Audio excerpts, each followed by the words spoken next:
They existed in 1863. There was no Yeah. platform for them, Kim.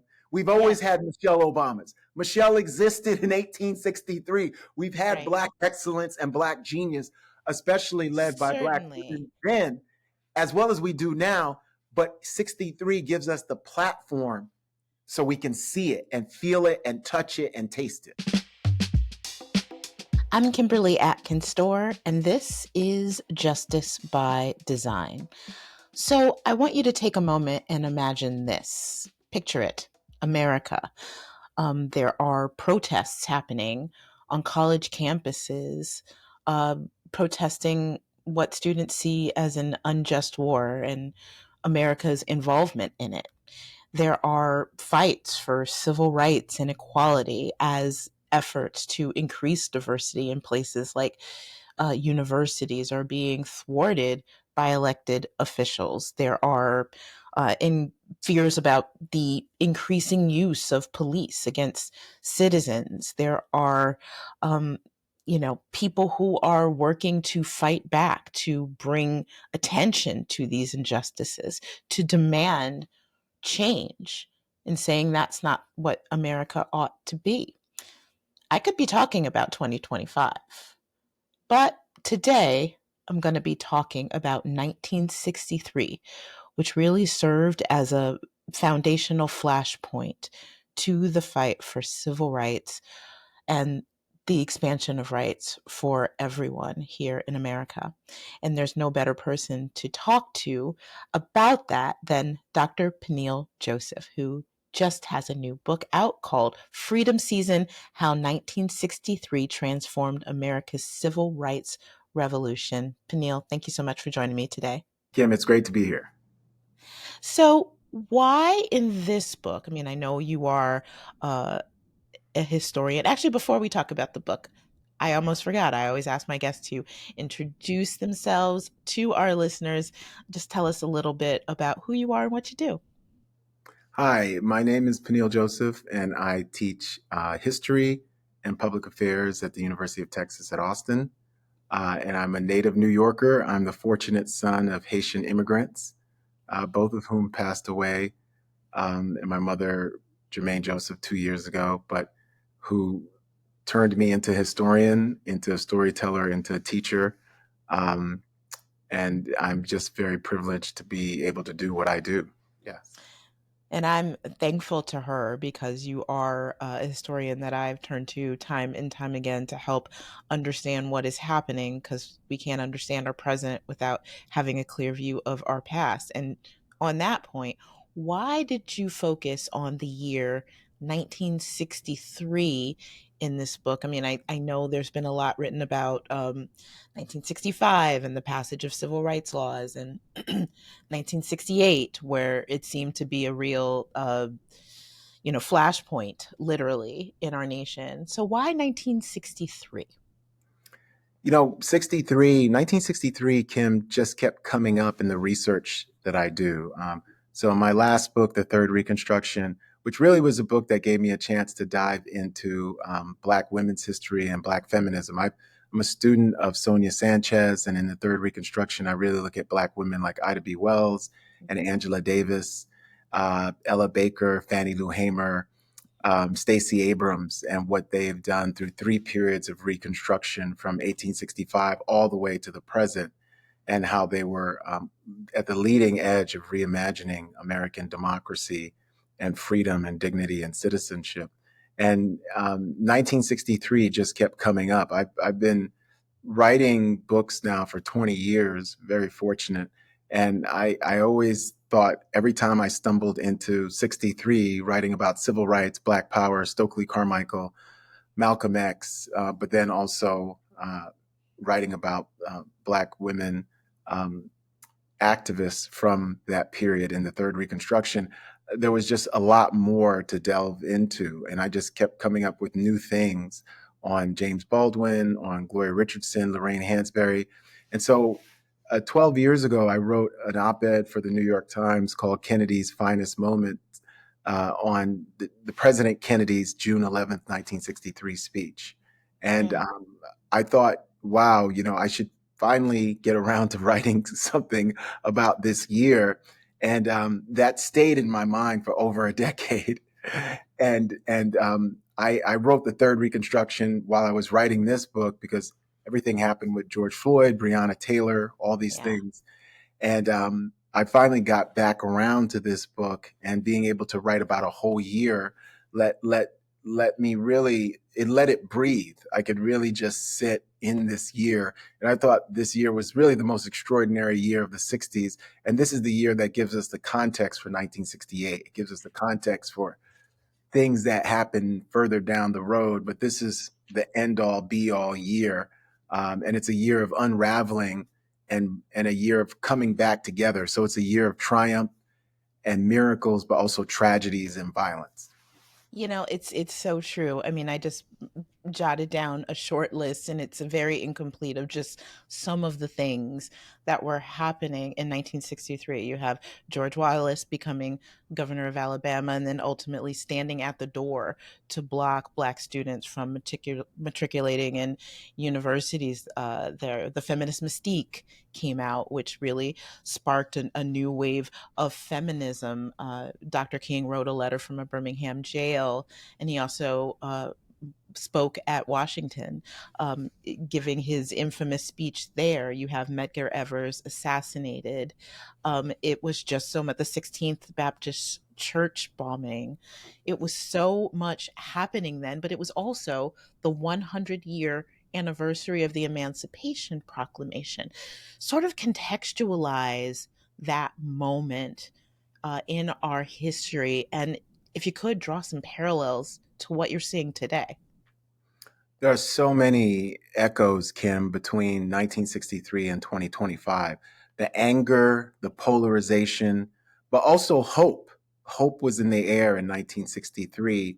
I do think hope is in the air in 2025, because where there's oppression and efforts to suppress people's voices, marginalize and deport people and incarcerate people, there's always these hopeful movements of resistance. And I think at the start of the year in January of 1963, and I start the book in November of 1962 with James Baldwin at Howard University Yes. in Washington, D.C., people didn't think that 63 was going to become the watershed year that it would. Black people did and hoped. But when we think about the president of the United States, when you think about the George Wallaces, the segregationists, the white supremacists, what you see are people like Gloria Richardson in Cambridge, Maryland, Lorraine Hansberry, William Worthy, the radical journalist, Malcolm X in Rochester, New York, protesting Yeah. against police brutality, Dr. King, who's in Chicago at a religious conference with Jewish leaders and Christians and others trying to push the envelope. Yeah. So, what's so interesting when we think about the start of the year, civil rights activists wanted President Kennedy and Bobby Kennedy, who's the attorney general, but who was really the number two person. Bobby Kennedy is the second most important political figure in the United States Right. because he's the person his older brother listens to, right? So the vice president is really on ice in a way, although he has a good moment at the Gettysburg address when he's in the spring of 63. So when we think about 63, it's really a year animated by Black activists who are determined to compel the United States to finally live up to this idea of multiracial democracy, which is first innovated during Reconstruction by Black women and men who reimagine a different America. So when we think about Dr. King and Letter from Birmingham Jail, the importance there is that it's really simply a theory of justice, right?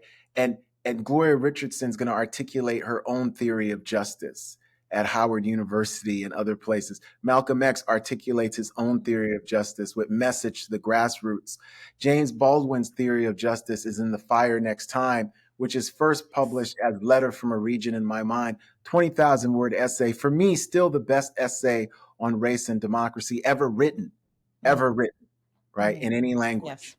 And so when we think about all these things, they're all congealing, but it's a real struggle, Kim, because you have white supremacists. You have William F. Buckley and National Review, which are Right. here.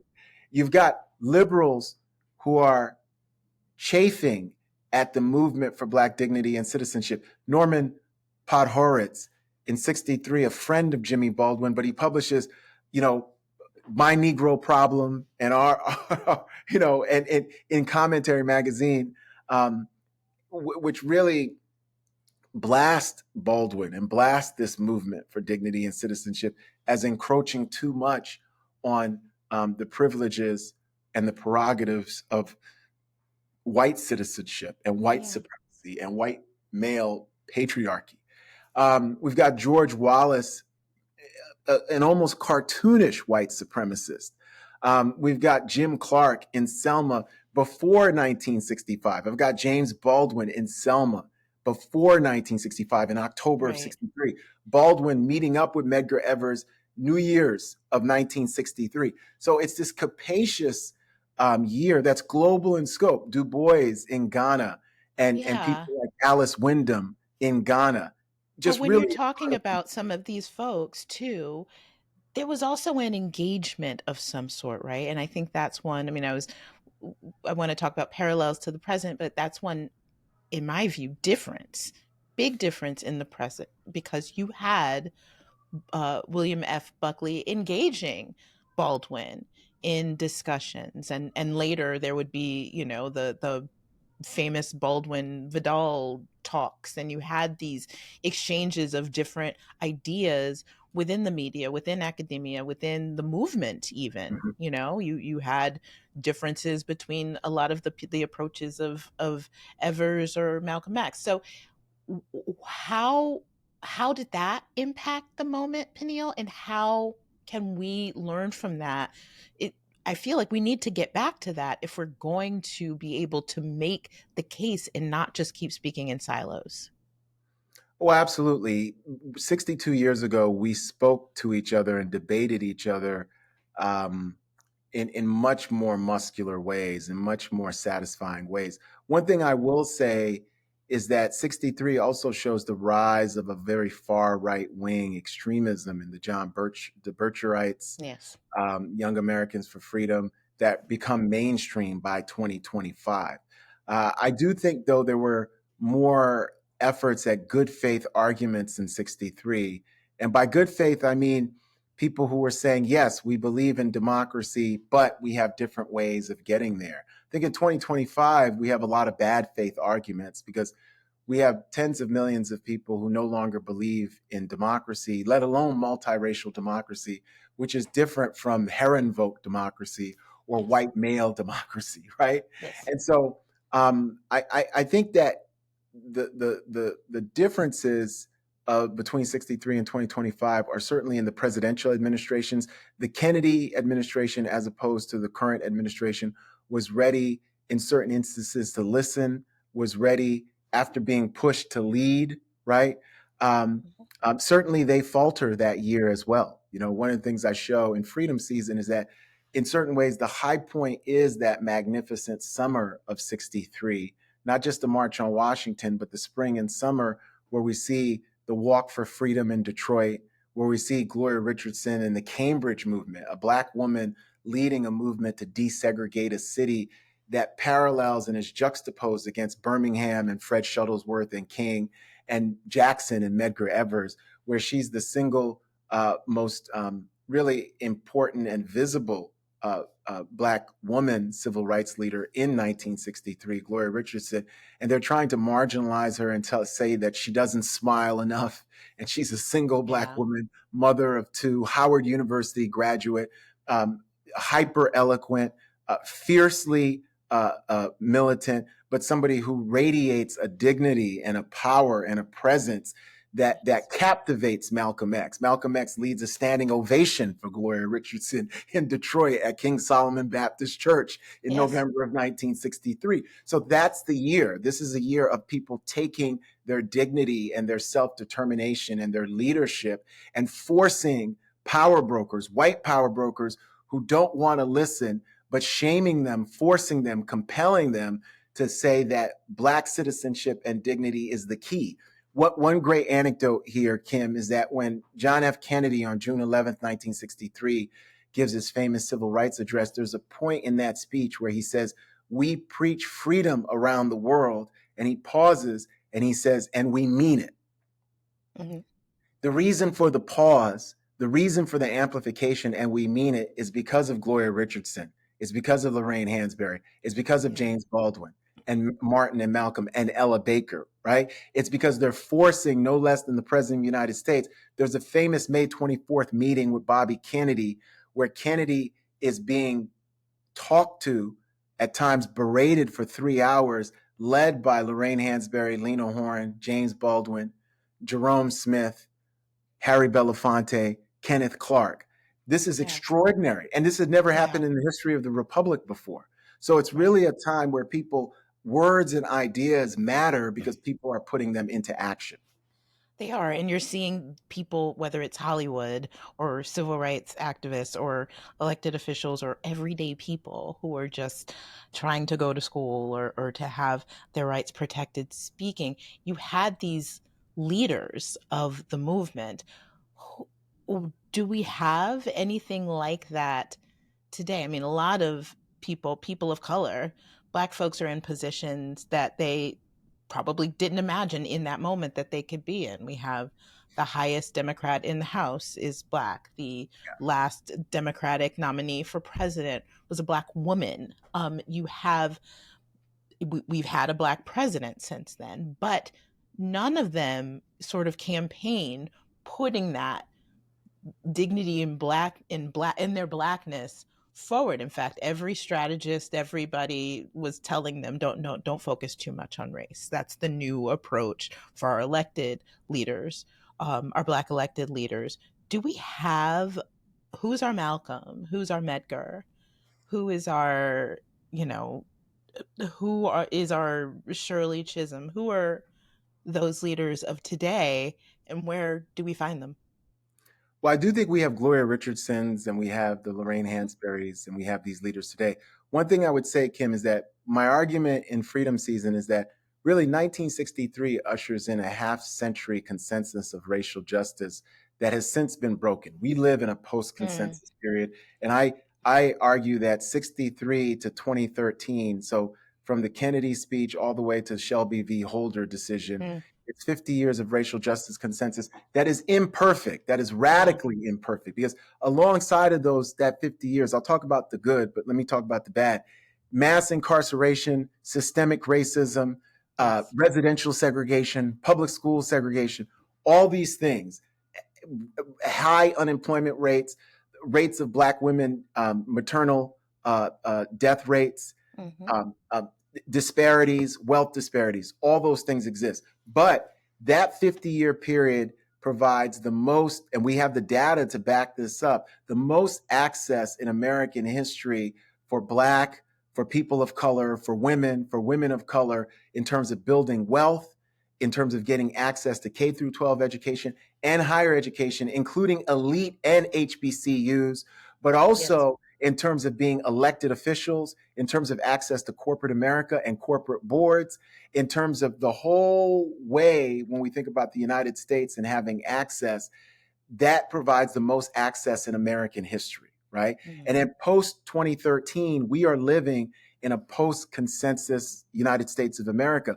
Overt racism that brings us back to the pre-modern civil rights struggle, the pre-World War II, the era of World War I, where Du Bois said, "We return fighting, we return from fighting, we return fighting, we save democracy overseas, and we're going to save it domestically or know the reason why," Du Bois Mm-hmm. says, right? And so Yeah. when we think about where we are right now, the reason things seem so bad is that we're in a period where there's a lack of consensus. What's interesting about 63 is that we are able, Black people win the narrative war in terms of in terms of American democracy. The Reconstructionist narrative of multiracial democracy becomes victorious. That's how you get not just Michelle and Barack Obama, that's how you get Hillary and Bill Clinton, because Mm, before yeah. that, you couldn't have a poor person from Hope, Arkansas become president.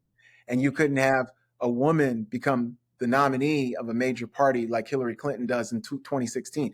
That is Yeah. all owed to Black people and Black women and men who were the co-architects of this new reimagined America. I would say that the contemporary Fannie Lou Hamers, the contemporary Gloria Richardsons and Shirley Chisholms, they are out there. We've seen them in the context of Black Lives Matter in 2013 and Yes. 2020. The thing that is different, the big juxtaposition, not an aberration, but a juxtaposition, is that the country has become even more of an oligarchy in 2025 than 1963. There's more of a concentration of money and power in 2025 than 1963. Institutions have been captured more in 2025 than 1963. Capitalism, in the context of the United States of America, has become more exploitative in a Mm, granular way in 2025 than yeah. 1963.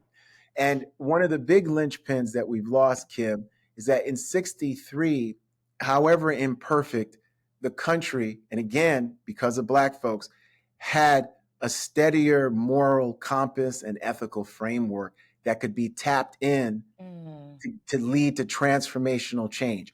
The United States was capable in 1963 of moral shame. It was. That's yeah. why Kennedy does the speech June 11th, 63. So, however flawed the Kennedys are, I show in Freedom Season the positive moments and the moments that were transformative for us. And that's how we have people like you today and those who we can look up to. They existed in 1863. There was no Yeah. platform for them, Kim. We've always Yes. had Michelle Obamas. Michelle existed in 1863. We've had Right. Black excellence and Black genius, especially led by Black Certainly. women then, as well as we do now. But 63 gives us the platform so we can see it and feel it and touch it and taste it. I'm so appreciative that you said that because yes, we have always had these leaders, these voices. I walk in the path of Mariah Stewart and Ida B. Wells and the other Black Yes. women that came before me. And that continues. So I don't mean to say that there aren't people in the fight today, but the fight has looked different, right? It doesn't have these and on purpose. Black Lives Matter was organized specifically to be leaderless so that you could not attack an individual. You would have to attack a whole movement, which is a lot harder, right? But I want to drill down a little bit that you were saying this idea of fairness and that there was a shared sense of shame and the shared idea that everyone should have a shot, even if you don't believe anybody should get a handout or unfair advantage. Everybody should have a shot. In fact, the March on Washington was an economic protest. I think people Jobs and freedom. correct. And so talk about the economic part of it as seen today, because that's a lot of this, right? A lot of um the counter efforts that are taking place and led by the federal government. That's another difference today than in 1963. Kennedy may not have been like ginning for this fight, but he certainly wasn't trying to, you know, do any of the things that we're seeing today with keeping Black and brown folks out of colleges, keeping them out of workplaces, or implementing this policy that our Blackness makes us presumptively unqualified to be in any space that we are in. Um, and so, how do we get America back? I wrote a whole series about the racial wealth gap, playing on that theme, right? Fairness is fairness.